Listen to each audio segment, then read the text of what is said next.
30 నిమిషాలలో నొప్పి లేకుండా వేడికోస్ వెయిన్ చికిత్స. ఆవేశ హాస్పిటల్, హైదరాబాద్. నమస్తే కళ్యాణ్ గారు.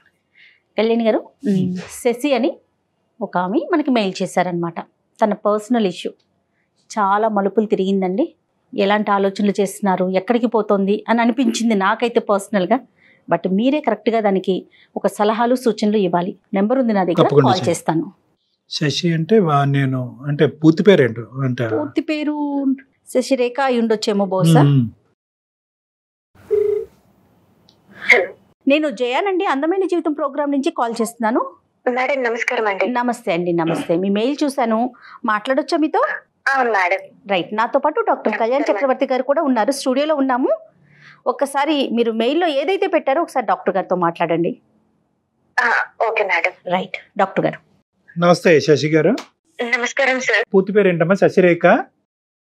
నా పేరు శశిరేఖ అండి, కానీ శశి అని పిలుస్తారండి. చెప్తాను ఏంటమ్మా సమస్య, ఎవరిది? డాక్టర్ గారు, నాకు పెళ్ళై 6 సంవత్సరాలు అవుతుందండి, 6 years అవుతుంది. మా husband the dry fruits business అండి. బానే ఉంటాము, ఇద్దరం హ్యాపీగానే ఉంటున్నాము.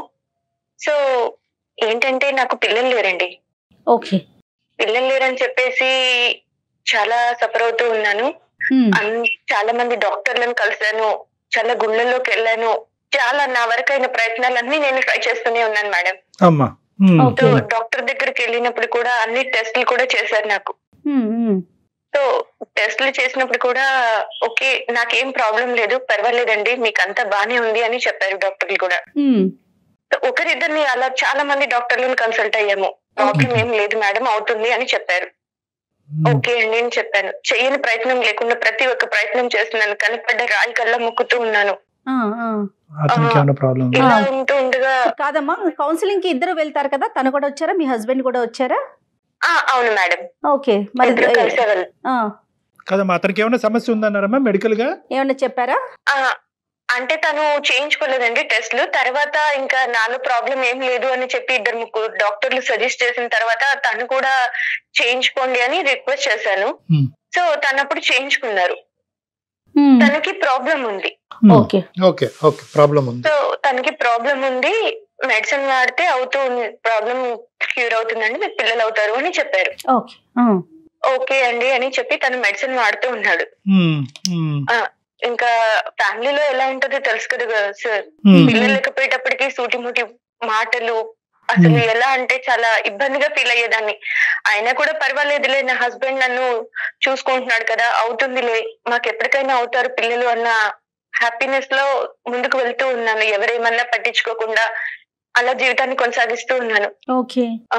ఇది ఇలా ఉండగా ఎప్పుడు తను భోజనానికి నేను క్యారియర్ పంపిస్తాను తనకి, షాప్ కి. తనైనా వచ్చి తింటారు, నేనైనా వెళ్ళి ఇవ్వడం, అలా జరుగుతూ ఉండేది. ఒక రోజు సడన్ గా అనుకోకుండా తను నాకు ఆకలి లేదు, నేను రాను అన్నారు. లేదు భోజనం చేయాల్సిందే అని చెప్పేసి నేను క్యారియర్ తీసుకొని షాప్ కి వెళ్ళానండి.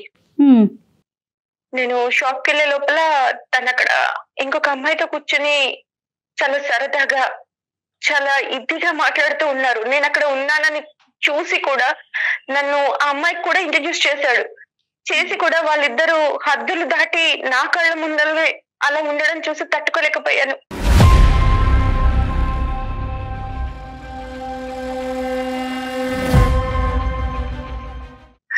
అసలు చెప్పడానికి నాకే ఆశ్చర్యంగా ఉంది సార్.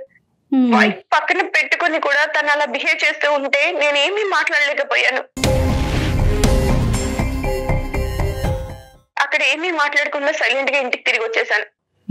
ఎవరు అని ఏమీ అడగలేదు, ఎందుకు అందరిలో మాట్లాడటం అని సైలెంట్ గా ఇంటికి వచ్చేసి, ఎవరు తను, అసలు ఏంటి, మీ ఇద్దరు అంతా చనువుగా ఉన్నారు, ఎందుకు, అమ్మాయి ఎవరు అని ఇలా అడిగానండి.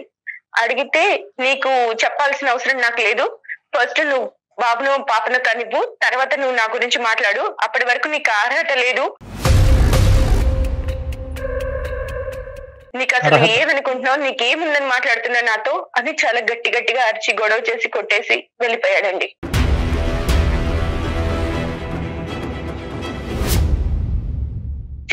అసలు చాలా చాలా నరకం అనిపించింది. నేను అన్ని నాలో ప్రాబ్లం లేకపోయినా కూడా నేను చాలా హ్యాపీగా ఉన్నాను. నా ప్రాబ్లం నాలో లేదు, తనలో ఉన్నా కూడా నేను అవన్నీ పట్టించుకోకుండా తనతో జీవితాన్ని కొనసాగిస్తూ చాలా సంతోషంగా ఉంటూ ఉన్న టైంలో తను ఇలా చూసి తట్టుకోలేకపోయాను మేడం.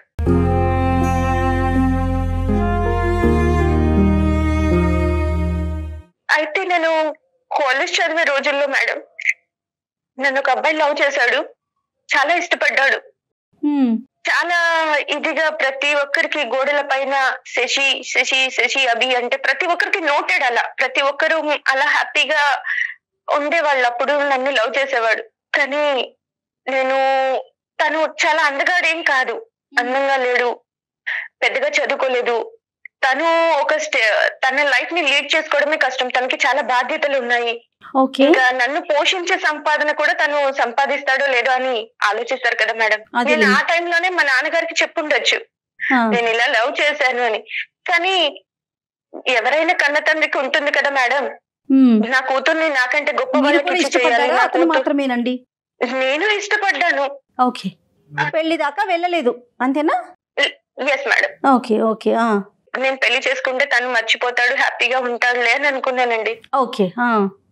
సో ఇలా నేను అన్ని 6 సంవత్సరాల నుంచి ఏది గుర్తుకు చేసుకోలేదు. తను నా అంతలో నేను ఉంటున్నాను, అన్ని మర్చిపోయి నా భర్త నాకు సర్వస్వం అని బ్రతుకుతున్నాను మేడం.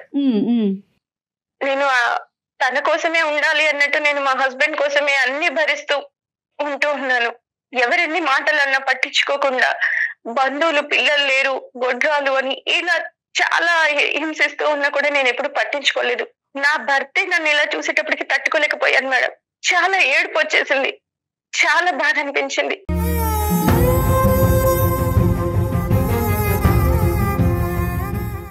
సడన్ గా ఇన్స్టా ఫాలో అవుతూ ఉంటే నాకు ఆ పర్సన్ నెంబర్ కనిపించింది మేడం, ముందతంది. Yes madam. సో కాల్ చేయాలి అనిపించింది, నా బాధ చెప్పుకోవాలి అనిపించింది. కాల్ చేశాను, నా బాధ అంతా చెప్పాను. సరే కలుద్దాం అని అన్నారు సార్. ఎందుకు కలుద్దాం అన్నాడమ్మా? ఇలా ఏడవ బాకు, ఏం కాదు, అన్ని సర్దుకుంటాయి, సరే కలిసి మాట్లాడదాం ఒకసారి. ఇంతకాలం బట్టి అతను పెళ్లి చేసుకోకుండా ఉన్నాడమ్మా అతను? లేదు సార్, తనకి పెళ్లి అయింది. పెళ్లి అయ్యిందా? Okay okay. Yes sir. అతను హ్యాపీగానే ఉన్నాడమ్మా అతను మ్యారేజ్? ఇంకా నేను అవన్నీ ఏం మాట్లాడలేదు సార్. నా బాధని నేను తనకి చెప్దాం అన్నట్టు ఫోన్ చేశాను. చెప్పగానే లేదు లేదు ఇలా ఫోన్ లో కాదు, నువ్వు ఇలా ఫోన్ లో ఏడిస్తే నేను తట్టుకోలేను, మాట్లాడదాం, కలిసి మాట్లాడదామని ఒక రిసార్ట్ బుక్ చేశాడు సార్. సో అక్కడికి వెళ్ళామండి.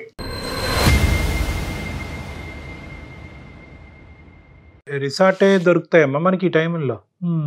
అంటే సార్ నేను అసలు ఆ సిచ్యువేషన్ లో ఎక్కడ ఏంటి అని కూడా ఏం ఆలోచించలేదు సార్. ఫస్ట్ అసలు మాట్లాడాలి, నా బాధను తనతో చెప్పుకోవాలి. నేను ఇలా ఇదయ్యాను, నీ మీద ఉన్న ప్రేమను కూడా నేను చంపుకొని ఇలా ఉంటే నన్ను ఇలా ఇది చేస్తున్నారన్న పెయిన్ లోనే ఎక్కడ ఏంటి అని కూడా ఏం ఆలోచించలేదు. సరే వెళ్ళావమ్మా రిసార్ట్ కి వెళ్ళారా? వెళ్ళాను సార్. సో రిసార్ట్ కి వెళ్ళిపోయేటప్పటికి తనని 6 years నుంచి మిస్ అయిన ఫీలింగ్ తట్టుకోలేక అసలు చూడగానే నన్ను నేను కంట్రోల్ చేసుకోలేకపోయాను సార్.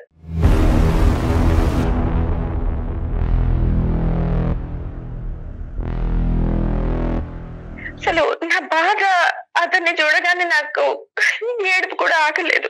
ఏంటి నేను నిన్ను ఇలా వదిలేసి వెళ్ళిపోయాను అని ఏడుపుతో తన్ని అలా హక్ చేసుకున్నాను సార్.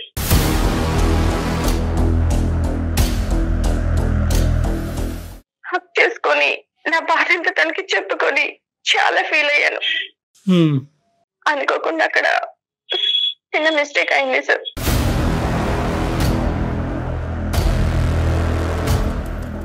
అలా కలుసుకుని బాధ చెప్పుకోవటం అంటే కనుక మనసులు కలుసుకుని చెప్పుకోవటమా, లేదంటే భార్యాభర్తల కింద కూడా కలిసారా? ఎస్ సార్, 3 months కి తెలిసింది సార్ నేను కన్సీవ్ అని. అయ్యో రామా. సో కన్సీవ్ అవ్వగానే ఇంట్లో వాళ్ళందరూ ఎప్పటి నుంచో ఎదురు చూస్తున్నారు కదా, చాలా హ్యాపీగా ఫీల్ అయిపోయి అందరికి బంధువులకు చెప్పుకోవడము, చాలా సెలబ్రేషన్ లాగా చేసుకుంటున్నారు, చాలా హ్యాపీగా ఫీల్ అవుతున్నారు. మా హస్బెండ్ కూడా అందరూ చాలా ఒక ఫెస్టివల్ లాగా చేసుకుంటున్నారు సార్. యాక్చువల్లీ అక్కడ విషయం ఏంటంటే, యాక్చువల్లీ నా కడుపులో పెరుగుతున్న బిడ్డకి తండ్రి నా భర్త కాదన్న విషయం నా ఒక్కదానికే తెలుసు సార్.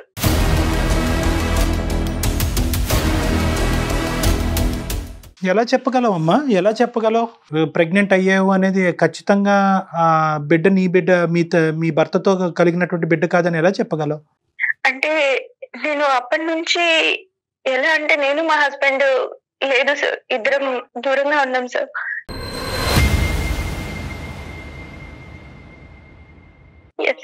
ఇప్పుడు కన్సీవ్ అయ్యాను. కన్సీవ్ అవ్వగానే మా హస్బెండ్ ఇంకా చాలా మీకు ఇప్పుడు 3rd మేడం. చాలా పెద్ద ఊబిలోనే కూరుకుపోయావు. నాకు ఇప్పుడు బాధ ఏంటంటే సార్, ఇది నా హస్బెండ్ వల్ల కాదు, తన వల్ల. నేను ఈ విషయం తనకి ఎలా చెప్పాలి? చెప్పకుండా ఉండాలా? చెప్పకుండా మోసం చేయాలా? ఈ బాధను నేను తట్టుకోలేకపోతున్నాను సార్. ఇలాంటి పాపం చేశాను, నన్ను ఏం చేయమంటారు? నేను ఎవరికి చెప్పుకోలేకపోతున్నాను, సంతోషంగా ఉండలేకపోతున్నాను. అసలు చనిపోవాలనిపిస్తుంది సార్, చచ్చిపోతే బాగుండేమో అనిపిస్తుంది. కానీ నా చావుకి నా పాప కారణం కాకూడదు కదా.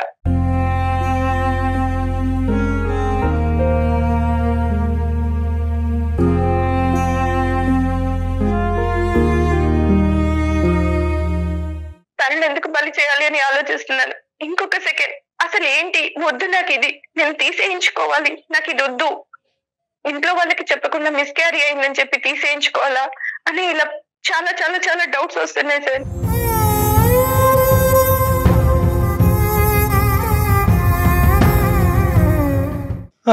అమ్మ, ఇప్పుడు ఇలాంటి పరిస్థితుల్లో ఎవరు మాత్రం ఏం చెప్పగలరు తల్లి? ఇప్పుడు మోసం చేశానా, నా భర్తను మోసం చేస్తున్నాను అనేటటువంటిది నువ్వు బిడ్డతో కన్సీవ్ అయ్యాక అనిపించిందా, లేదంటే ఆ అబ్బాయితో కలిసిన తర్వాత ఆ రిసార్ట్లోంచి బయటకు అడుగు పెట్టినప్పుడు అనిపించిందా? అదే మోసంగా, అది కూడా మోసమేగా. ఇప్పుడు నా భర్తను నేను ఇలా చూశాను, ఇలాగా ఏకలు పక్కపక్కలు అనేటటువంటి అంశాన్ని చూసావు, దానికి మించి నువ్వేమీ చూడలేదు మీ భర్తతో. వాళ్ళు ఫ్రెండ్స్ అయ్యి ఉండొచ్చు, ఇంకోటన్నా అయ్యి ఉండొచ్చు. ఇప్పుడు బిడ్డ పుట్టాడు కాబట్టి పెద్ద తప్పు, బిడ్డతో కన్సీవ్ అవ్వకపోతే చిన్న తప్పు కాదు. At the end of the day it's a breach of trust, నమ్మక ద్రోహం ఇది.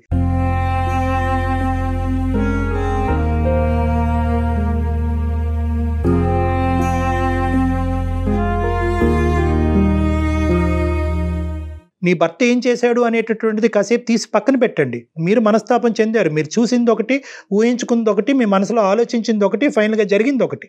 ఈరోజు మీరు అంత దూరం ప్రయాణం చేయవలసినటువంటి అవసరం ఏముంది? నిజంగా మీ మనసులో ఆ అబ్బాయికి అంత స్థానం ఉంటే కనుక అందచందాలు, హెచ్చు తగ్గులు ఇవన్నీ తీసి పక్కన పెట్టి మీ తండ్రితో పోరాడి అతన్నే పెళ్లి చేసుకుంటే పోయిండేదిగా. ఎందుకు మీ మనసులో ఇదంతా దాగిపెట్టి ఏ రోజైతే మీ భర్తని ఒక చూడకూడనటువంటి పరిస్థితుల్లో చూసినప్పుడు ఎందుకు ఇది బయటకు రావాలి? ఇలాంటివి చాలా ప్రశ్నలు వస్తాయమ్మా. ఈరోజు ఏం చెయ్యాలి అని సింపుల్గా మాకు ఫోన్ చేసో లేదంటే మాకు ఈమెయిల్ చేసో అడుగుతున్నారు. నిజంగా ఇటువంటి సమస్యలకు అంత స్ట్రైట్ ఫార్వర్డ్ రెస్పాన్స్ అండ్ నేను తట్టుకోలేకపోయాను సార్. తనని ఆ అమ్మాయితో ఉండే విధానము అవన్నీ చూసి నాకు చాలా బాధ వేసింది. విడాకులు ఇవ్వండి, అతని మీద కంప్లైంట్ చేయండి, పెద్దల్ని పిలిచి పంచాయతీ పెట్టండి. 1,00,000 సమస్యలకి 1,00,000 పరిష్కారాలు ఉంటాయి. కానీ ఈ పరిష్కారాలు ఏంటమ్మా? అతను దిగాడు కాబట్టి నేను దిగుతాను, అతను వేరే తప్పు పద్ధతిలో అనుభవించాడు కాబట్టి నేను అనుభవిస్తానంటే ఇంకేముంటది? ఈ సమాజం ఉంటుందా? బతుకుంటుందా ఈ సమాజం? కుటుంబ వ్యవస్థ అనేటటువంటి దానికి ఒక మీనింగ్ ఉంటుందా? అక్కడికి వెళ్ళిన తర్వాత అసలు అనుకుని అమ్మా, అక్కడికి వెళ్ళిన తర్వాత అనుకుని, అక్కడికి వెళ్ళక ముందు అనుకుని కాదమ్మా. అతను నిజంగా కావాలి అని అనుకుంటే కనుక ఫోన్లోనే నేను ఓదార్చుండేవాడు, లేదంటే మీ ఇంటి కిందకి కానీ అతని ఇంటికి పైన కానీ ఎక్కడో చోట మాట్లాడుకునేవారు. రిసార్ట్కి ఎవరమ్మా పిలుస్తారు? అసలు ఆయన పిలవటం ఏంటి, మీరు వెళ్ళటం ఏంటి? ఏదో తెలియకపోయాను అంటే కనుక కాదు. మీకు ఇక్కడ బాధ కలిగింది, అక్కడ ఒక పులకరింపు వచ్చింది, ఇక్కడ బాధలో ఆ పులకరింపు వచ్చింది, ఆ పాత జ్ఞాపకాలు గుర్తొచ్చినాయి, అదే కరెక్ట్ ఏమో అని అనుకున్నారు. నేను అంత సిన్సియర్గా అతను వదిలేసి ఇతను చేసుకోవటం వల్ల ఈ జీవితం ఇలా అయిపోయిందేమో, అతన్నే చేసుకుని ఉంటే కనుక ఒక తప్పు చేయనటువంటి భర్త నా జీవితంలో దొరుకుండేవాడేమో అని చెప్పి మిమ్మల్ని మీరు సముదాయించుకుని ఒక ఆలోచన ప్రకారమే అయ్యిందమ్మా. ఇది అంత కళ్ళు మూసుకుని జరిగింది కాదు. దయచేసి ఆ మాటలు మాట్లాడారు. అసలు ఆలోచన మాకు రాలేదు సార్. తనలో కానీ నాలో కానీ 6 years వరకు కలవాలి, మాట్లాడాలన్న థాట్ కూడా నాలో లేదు సార్.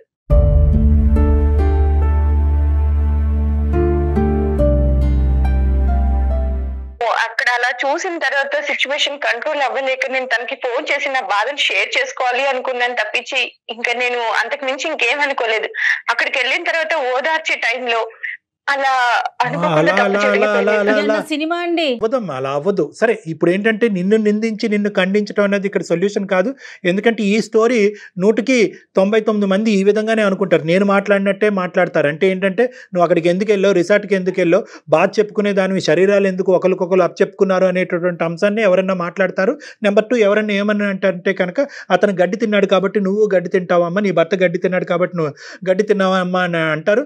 లేదా ఇంకొక వంతు మనుషులు ఏమంటారంటే కేవలం నీ భర్తని ఒక స్త్రీతో పాటు ఒక సంతోషకరమైనటువంటి వాతావరణంలో చూసే దానికి మించి నువ్వు ఏమీ చూడలే కదమ్మా, అతనికి మించినటువంటి మెట్టెక్కి నువ్వు ఎందుకు ఇంత ఇలాంటి దానికి ఒడిగట్టావని చెప్పి అనుకుంటారు. ఈ మూడు రకాలుగా నేను పబ్లిక్ చేసింది తప్పే, నాకు తెలుసు ఆ విషయం. బట్ నేనేమి చేయలేకపోతున్నాను సార్ ఇప్పుడు.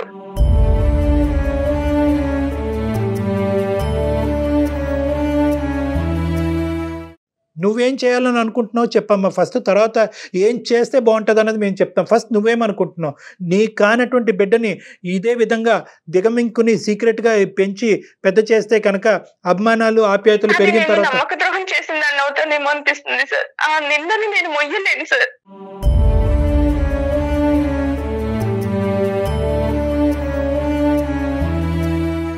ఇప్పుడు అతని పొజిషన్ ఏంటి, మీ హస్బెండ్ పొజిషను?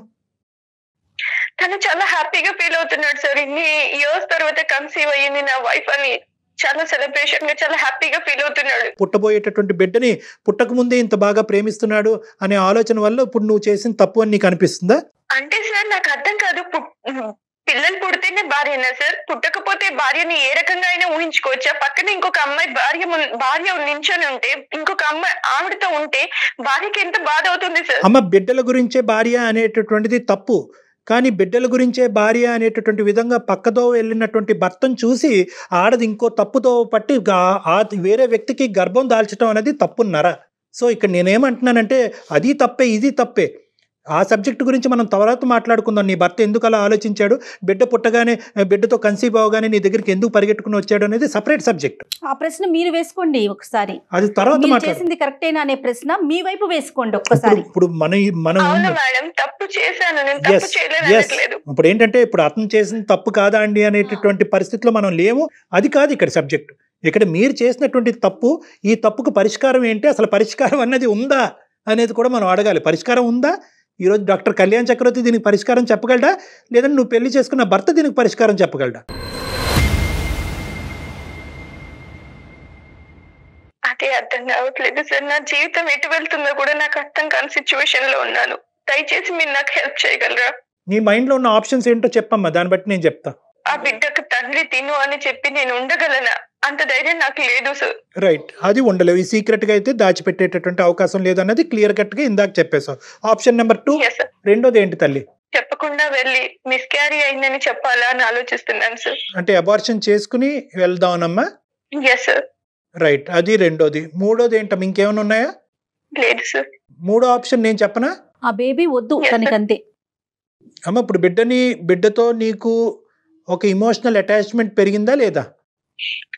పెరిగింది సార్. పెరిగింది కదా. సో ఒక అబార్షన్ అనేటటువంటి మార్గంలో వెళ్ళి బిడ్డనైతే చంపుకోలేవు కదా. అది మేము కూడా మాట్లాడలేం. అబార్షన్ గురించి ఎవరికి వాళ్ళు నిర్ణయం తీసుకోవాలి, కానీ బయట వ్యక్తులుగా మేము దాని గురించి చేయించుకోమా వద్దమ్మా అని చెప్పేటటువంటి హక్కు మాకు లేదు. అది చట్టరీత్యా కరెక్ట్ కూడా కాదు. సో ఆ అంశాన్ని తీసి పక్కన పెడదాం. నేను మూడో ఆప్షన్ నేను ఒకటి చెప్తా. ఏదైతే అది అయ్యింది అని చెప్పి నీ భర్తతో ఈ పరిస్థితుల్లో నిన్ను చూడటం వల్ల నేను మనస్తాపం చెంది ఒక డిప్రెషన్లోకి వెళ్ళి నా స్పృహను కోల్పోయి నేనేం చేస్తున్నానో నాకు తెలియక ఈ తప్పు జరిగింది అనే విధంగా నీ భర్తకు చెప్తే అతని రియాక్షన్ ఏమవ్వచ్చు? అసలు తను ఇప్పుడు నువ్వు మాకు చెప్పిందేనమ్మా, నువ్వు మాకు ఏదైతే చెప్పావో ఇదే ఆస్పెక్టు ఈ బలైనటువంటి పరిస్థితిలో నువ్వు చేసినటువంటి పనితో నేను మనస్తాపం చెంది నేను అక్కడికి వెళ్ళి చెప్పుకోవటానికి తనకి చెప్పలేను సార్. దానికంటే చావడమే బెటర్ సార్.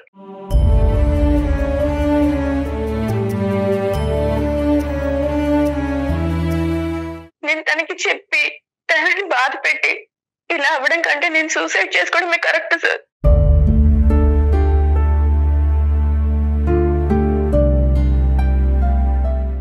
వద్దులేమమ్మా, ఇప్పుడు సూసైడ్ చేసుకోవాలి అనేటటువంటి ఆలోచనతో వచ్చిన దానివైతే ఈ వేదిక ఎందుకమ్మా? ఈ వేదిక మీద ఇప్పుడుకొచ్చి ఎవరికి సూసైడ్ చేసుకోండి అని మేము చెప్పలే. చెప్పం కూడాను. ఓకే, సో అది కాదు, అది తీసి పక్కన పెట్టండి. బ్రతుకుంటానికి 1000 కారణాలు ఉంటాయి, 100 సమస్యలకి 1000 సొల్యూషన్లు ఉంటాయి. కొద్ది కూల్గా మనం ఆలోచిద్దాం. ఇప్పుడు నేనేమంటున్నానంటే, బిడ్డను వద్దు మిస్క్యారేజ్ అయ్యిందని చెప్పి వాళ్ళకి చెప్తే బాగుంటుందేమో, సమస్యకి పరిష్కారం నువ్వు అనుకుంటున్నాం. కానీ చేతులారా ఏ తప్పు చేయనటువంటి ఒక బిడ్డని చంపుకున్నాను అనేటటువంటి ఫీలింగ్తో నువ్వు బతుకుండగలవమ్మా? అప్పుడు హ్యాపీగా ఉండగలవా నువ్వు? అది కూడా బాధేగా. అది కూడా బాధ నీ పరువు జీవితాంతం మా బాధని మొయ్యగలనా సార్ నేను? ఇప్పుడు బిడ్డకు తండ్రి తను కాదు అని జీవితాంతం మా బాధ నేను. అది కరెక్టే. కానీ నేను ఏంటంటే, నువ్వు చెప్పినటువంటి ఆప్షన్ బి నేను అంటున్నానమ్మా. ఒకప్పుడు మిస్క్యారేజ్ అయ్యింది అనేటటువంటి విధంగా వాళ్ళు చెప్పటం వల్ల నీకు 2 సమస్యలు అప్పటికీ లైవ్లో ఉంటాయి.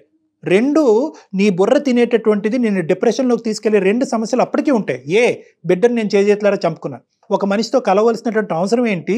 పాపం పుణ్యం ఎరగినటువంటి బిడ్డని భూమి మీదకి తీసుకురాకుండా లోపలే చంపుకోవాల్సినటువంటి దుర్భర స్థితికి నేను ఎందుకు దిగజారిపోయాను, నేను ఎందుకు ఒక హంతకురాల్లా మారాను అనే ఫీలింగ్ కూడా నీకు రావచ్చు. నెంబర్ 1. నెంబర్ 2, కేవలం ఇది చేయటం అన్నంత మాత్రాన నీ తప్పు చెరిపేసుకోగలవమ్మా? అప్పుడు కూడా నువ్వు చేసినటువంటి తప్పు నిన్ను వెంటాడుతుంది కదా.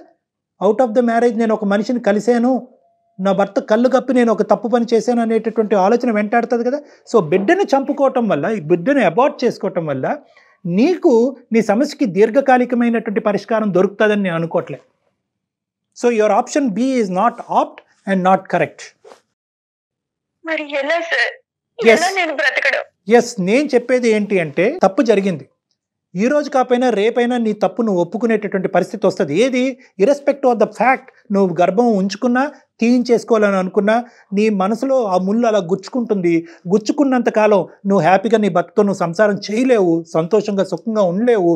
తప్పు చేశాను అనే ఆలోచన నేను తినేస్తుంది. కాబట్టి తప్పు ఈరోజు ఇర్రెస్పెక్టివ్ ఆఫ్ ద బిడ్డ ఉందా లేదా అనే అంశం కాకుండా తప్పు ఎప్పటికైనా ఒప్పుకోవాలి. తప్పు ఒప్పుకోవాలి, ధైర్యంగా ఒప్పుకోవాలి. అతను కలిసి ఉంటాడా ఉండడా తర్వాత విషయం, ఆ తర్వాత అంశం అమ్మా. కలిసి ఉంటారా అంటే ఏ కుటుంబాన్ని విడగొట్టేటటువంటి ఉద్దేశం నాకు తెలియదు, నాకు ఆ ఉద్దేశం లేదు. అర్థం చేసుకొని ఉంటాడా సార్ నాతో? రైట్, అది ఆప్షన్ బి. నన్ను చూస్తాడు కదా అమ్మ, అది ఆప్షన్ బి. అతను ఉంటాడా? అతను ఉండడు కాబట్టి నేను తప్పు కప్పేసి ఇలా నా లోపల దాచేసుకుని నేను ఒక ఆర్టిఫిషియల్ జీవితం అతనితో గడుపుతాను అనుకోవటం అనేది ఇంకా నరకయాతన. ఒక బిడ్డను చంపేసుకుని ఒక అబద్ధాన్ని కప్పేసి ఒక ఆర్టిఫిషియల్గా ఇంకో 40-50 సంవత్సరాల పాటు మా ఆయన కళ్ళు కప్పేసి ఏమీ తెలియని దానిలాగా నేను నా భర్తతో పాటు గడుపుతాను అనేటటువంటిది ఇంకా ప్రమాదకరం. లేదు, నువ్వు అలా చెప్పేటటువంటి ధైర్యం నీకు లేదు అంటే కనుక ఆ మెసేజ్ కన్వే చేయమంటే నేను కన్వే చేస్తాను. నేను ఈ నిజాన్ని తనకి చెప్పి నేను తనతో ఉండలేను సార్. తను నన్ను పిల్లలు పుట్టకుండానే నన్ను ఒక రకంగా చూసేవాడు. ఇప్పుడు ఈ రకంగా చేశానంటే తను నాతో ఉంటాడని నేను అనుకోను సార్. ఈ విషయం తెలిస్తే నాతో ఉండడు తను.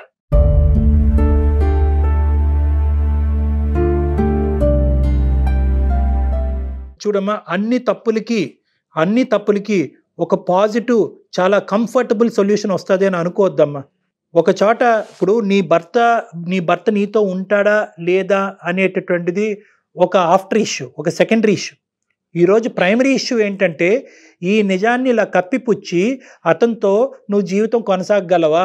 బిడ్డను చంపేసుకుని లేదంటే బిడ్డ నా బిడ్డ కాదు అనే సీక్రెట్ని దాచిపెట్టి, అలాగైతే నేను ఉండను అని చెప్పి ఆ ఆప్షన్ అయితే తీసేసావు. బిడ్డను తీసేసుకుని ఒక సీక్రెట్ని కప్పిపుచ్చి అతనితో ఎంతకాలం హ్యాపీగా నువ్వు ప్రయాణం చేయగలవు? అప్పుడు మాత్రం నీకు ఇది నేను ఒకటి దాచిపెడుతున్నానని నీకు గుచ్చుకోదు అనేది గ్యారంటీ ఉందా? రైట్. సో ఇక్కడ ఉండేటటువంటిది ఏంటంటే, నేను చెప్తున్నాను కదమ్మా, ఈ ప్రాబ్లంకి ఇది చాలా క్లిష్టమైనటువంటి ప్రాబ్లం. నువ్వు అనుకున్నట్టుగా స్మూత్గా సాఫీగా 100% నీకు కంప్లీట్గా కంఫర్ట్ జోన్లో పెట్టి ఈ సొల్యూషన్ ఇవ్వటం అన్నది ఈ భూప్రపంచం మీద మానవ మాత్రుడికి ఎవ్వడికి అవ్వదు. ఎందుకంటే కనుక జరిగినటువంటి తప్పు ఆ స్థాయిలో జరిగింది కాబట్టి, నువ్వు 3వ నెల గర్భవతి కాబట్టి, ఇది అందరి జీవితాలకి ముడిపడి ఉంది కాబట్టి, నువ్వు చూడకూడదు ఏదో చూసావు, దాన్ని ఇంకో స్థాయిలో ఊహించుకున్నావు, వెళ్ళి ఇంకో మనిషితో తప్పు చేసావు, ఈరోజు గర్భం దాల్చావు. ఇప్పుడు దీనికి సింపుల్గా 100%గా నేను అందరూ హ్యాపీగా ఉండే సొల్యూషన్ చెప్పమంటే ఎవరు చెప్పలేరు. ఇక్కడ ఎవరో ఒకరు బాధపడాలి. ఎక్కువ బాధపడతావా తక్కువ బాధపడతావా అనేటటువంటి దాన్ని బట్టి ఇటువంటి సొల్యూషన్ ఉంటుంది. అయితే డాక్టర్ గారు, ప్రేక్షకులందరూ ఇప్పుడు నేను చెప్పేదానికి వ్యతిరేకిస్తారేమో నాకు తెలియదు, కానీ స్త్రీకి పురుషుడికి ఉన్న తేడా ఇదేనండి. పురుషుడు తప్పు చేస్తే దాని ఇంపాక్ట్ కనిపించదు, కానీ ఒక స్త్రీ కనుక తప్పు చేస్తే దాని ఇంపాక్ట్ చాలా స్పష్టంగా కనిపిస్తుందండి. చూడండి, అది భరించాల్సిన పరిస్థితి కూడా వస్తుంది కదా. చూడండి, తన పరిస్థితి అటు ముందుకు వెళ్ళలేదు, ఇటు వెనక్కి రాలేదు. ఒక స్త్రీగా నన్ను బాగా అర్థం చేసుకున్నారు. అమ్మ ఒకటే నేను చెప్తాను తల్లి, ఇక్కడ ఏంటంటే ఇది బహుశా మేము చెప్పేటటువంటి సొల్యూషన్ నీకు చాలా పార్షల్గా ఇన్కంప్లీట్గా అనిపించవచ్చు. నేను ఇందాక చెప్పాను కదా, దీనికి కంప్లీట్గా అందరూ నవ్వుకుని సంతోషంగా ఉండే సొల్యూషన్ దీనికి లేదు. కాబట్టి నేను ఎంచుకున్నటువంటి సొల్యూషన్ ఇది. తర్వాత నీ ఇష్టం. ఎందుకంటే నేనేమంటానంటే, ఏమో నేను తప్పుగా ప్రవర్తించాను అనే రియలైజేషన్ నీ భర్తకు రావచ్చేమో. నేను తప్పుగా, ఒక స్త్రీ అంటే కనుక, ఒక భార్య అంటే కేవలం పిల్లలు అనేటటువంటి మెషిన్ లాగా నేను నా భార్యను నేను పరిగణనలోకి తీసుకోవటం వల్లే నా భార్య మనస్తాపం చెంది ఇటువంటి తప్పు చేసిందేమో అనేటటువంటి రియలైజేషన్ నీ భర్తకు రావచ్చు. కాబట్టి ఎప్పటికీ కూడా ఒక కుటుంబం, ఒక భార్యాభర్తల సంసార జీవితంలో ఎప్పుడు కూడా నిజాలు ఎప్పుడు కూడా బహిర్గతం కావాలమ్మా. అబద్ధాలతో జీవితం నడిపించలేం మనం. కాబట్టి నా ఉద్దేశం ఇప్పటికీ కూడా నీకు ఎంత కఠినంగా అనిపించినా కూడా నువ్వు నిజం చెప్పాలి అనేదే నా ఆలోచన. ఒకప్పుడు చెప్పలేను అని అనిపిస్తే కనుక మీడియేషన్ కావాలి, ప్రొఫెషనల్ మీడియేషన్ కావాలి. చెప్పేటటువంటి విధంగా, అతను అర్థమయ్యేటటువంటి విధంగా అతనికి చెప్పాలి అని నీకు అనిపిస్తే కనుక నీ పరిస్థితులను నువ్వు నాకు పుస్తకం విప్పినట్టుగా మొత్తం అంతా వివరించావు. కాబట్టి నాకు అర్థమయ్యేటటువంటి విధంగా ప్రొఫెషనల్గా అతను నీకు చెప్పేటటువంటి ప్రయత్నం చేయమంటే నేను దానికి కూడా రెడీ. అయితే అంతా కూడా పాజిటివ్ వేలోనే వెళ్తుందని మాత్రం ఎక్స్పెక్ట్ చేయకండి. అసలు 100% ఎక్స్పెక్ట్ చేయొద్దు. మీరు ఏమొచ్చినా దానికి రెడీగా ఫేస్ చేయడానికి రెడీగా ఉండి అప్పుడు డాక్టర్ గారు మాట్లాడారు. అప్పుడు అతను తీసుకునే నిర్ణయం బట్టి అసలు ఈ బిడ్డను ఉంచాలా ఉంచకూడదా అనేది కంప్లీట్గా భార్యాభర్తలుగా అది మీ ఇద్దరు డెసిషన్ అమ్మా. ఎందుకంటే తండ్రి అతను, ఎందుకంటే ఇప్పుడు అది ఇంకా చాలా కాంప్లికేటెడ్ ఇష్యూ అవుతుంది. అతనికి పెళ్ళయింది, ఫాదర్ అతను. సో ఒకప్పుడు అబార్ట్ చేసుకోవాలి అంటే కనుక నీ కన్సెంట్ ఏంటి, అతని కన్సెంట్ ఏంటి, ఇవన్నీ కూడా పరిగణలోకి వస్తాయి. సో దానికి కంప్లీట్గా మీరు మెడికల్ అండ్ లీగల్ అడ్వైస్ సపరేట్గా తీసుకోవాలి. కానీ దానికి ముందు నీ భర్తకి ఏ విధంగా ఇది చెప్తారు అనేది ప్రధానమైన అంశం. మీరు చెప్పలేనటువంటి పక్షంలో నా హెల్ప్ తీసుకుంటానంటే దానికి కూడా నేను రెడీ. రైట్ అమ్మా. ఒకసారి నేను మీకు పర్సనల్ నెంబర్ షేర్ చేస్తాను. డాక్టర్ గారితో ఒకసారి పర్సనల్గా మాట్లాడండి. ఎందుకంటే ఈ వేదిక మీద చెప్పలేని విషయాలు, మీరు చెప్పలేనివి, అలానే డాక్టర్ గారు సూచించలేని విషయాలు చాలా ఉన్నాయి. పర్సనల్గా మాట్లాడితే చాలా బెటర్ అండి. Right, all the best. ధైర్యంగా ఉండండి అమ్మా. చనిపోవాలనే ఆలోచన మాత్రం దయచేసి రానివ్వ. ఓకే అమ్మా. ఇంతకు మించి పరిష్కారం కనిపించట్లేదు డాక్టర్ గారు. ఎందుకంటే పర్సనల్గా మీతో వచ్చి మాట్లాడటం తప్ప తను పూర్తిగా చెప్పలేకపోతుంది. వేదికగా మనము చెప్పలేకపోతున్నారు. మీరు కూడా సరేనా అంటే ఇంకొంచెం డెప్త్గా చెప్పాలన్నా కూడా చెప్పలేని సెన్సిటివ్ విషయాలు కదా. చాలా సెన్సిటివ్ ఇష్యూ అమ్మ. దీనివల్ల ఎవరో ఒకరు బాధపడతారు. ఖచ్చితంగా ఈ అమ్మాయి తప్పు చేసినందుకు ఈ అమ్మాయి కొద్దిగా ఎక్కువ బాధపడాలి, అది తప్పదు. ఆ బాధలో రకరకాలు ఉండొచ్చు. ఏ భర్త వింటే కనుక బహుశా నాన్ యాక్సెప్టెన్స్, నీ దారి నీది, నా దారి నాది, విడాకులు. సో బహుశా ఈ అమ్మాయిని మనం మెంటల్ గా ప్రిపేర్ చేయాలి. అల్టిమేట్ అవుట్కమ్, కాళ్ళ మీద తను నిలబడే ధైర్యాన్ని మాత్రం ఇవ్వాల్సిన అవసరం వచ్చింది. తన కాళ్ళ మీద తను ప్లస్ బిడ్డ, భర్త లేకుండా బిడ్డను చూసుకునేటటువంటి పరిస్థితిని కూడా ఆ అమ్మాయి అంగీకరించేటటువంటి పొజిషన్ కి మనం తీసుకెళ్ళాలి. Thank you so much. చూద్దాం మేడం, కలవనియండి, చూద్దాం మనం. Sure, definitely.